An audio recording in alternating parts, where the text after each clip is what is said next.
ay magluluto ako ng sinigang. Ayan ang aking mga sangkap na kailangan ko sa aking pagluluto. Ayan guys. Ayan. May talong, sitaw, okra, kangkong. Ayan ang aking isda nga isisigang ko. Ayan. Ayan guys.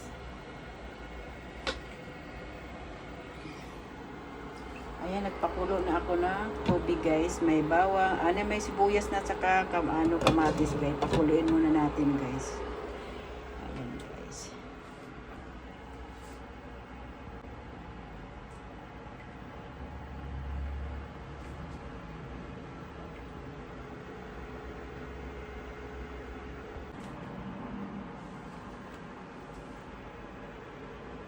Kasi ito, piprito ko to guys. Prito ko to ang 3 piraso kasi dalawa lang naman kami. Ito, pang 2 araw ang ulamin namin. Tipid na tipid talaga, no? Tipid na tipid kasi 2 lang naman kami. Minsan hindi kami makakain dito sa loob dahil mayroong pagkain na doon ng amo namin na marami. Yun ang kakainin namin. Minsan nasisira na lang yung aming pagkain dahil minsan di namin makain dahil siyempre, marami na pagkain, hindi na namin kaya ubusin. Hinihintay ko lang guys magkulo ang aking pinakulong sibuyas. Ayan guys, kumulo na yung ating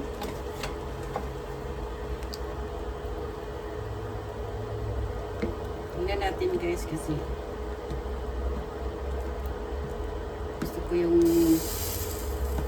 kamatis ay mas siya guys. Lagay na natin tong ating mga gulay para kasi medyo ito naman. Sinsya na maliit lang yung aking kaldero.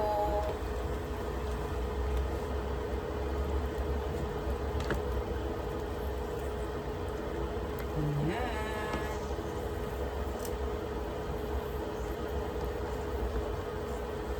Lagyan na natin ang ating magic sarap. Ang ating magic sarap para umano talaga yung kanyang sarap.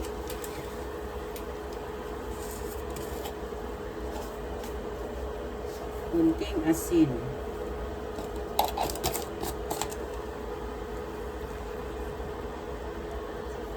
Kasi namimiss ko na rin yung sinigang. Kasi minsan, nakakatamad magluto. Ayan. Takpan mo natin guys para kumulo siya.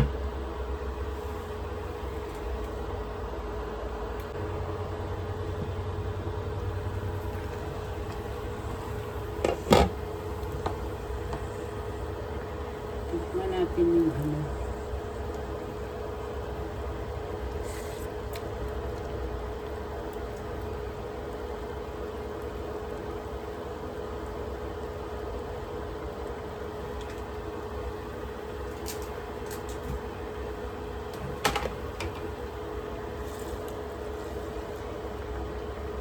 liit talaga ng ating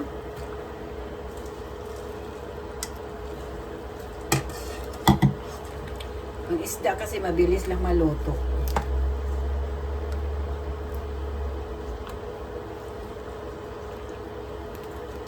Ay! Ayaw ko din lutuin masyado ang aking gulay. Masarap yung half cook lang.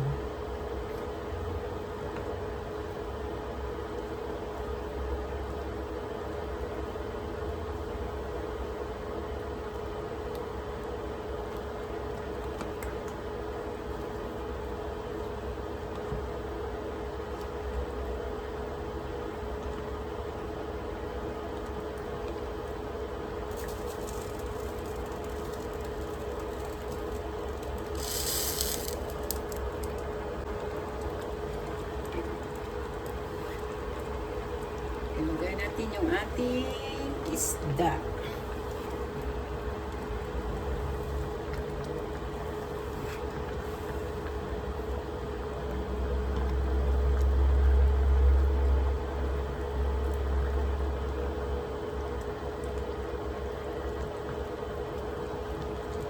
Umaapaw na ang ating lagay natin, kaso lang ito sinigang sampalok misuman.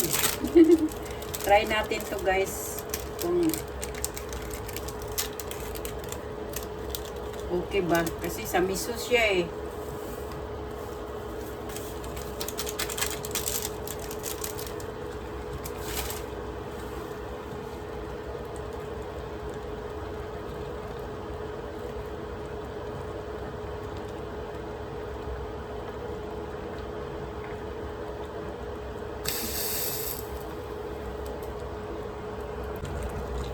Ayan na guys, luto na yung aking sinigang isda. Ayan. Tikman na natin. Wow, sarap. Nagutom na ako. Wala pa naman ako kanin. Patayin na siya.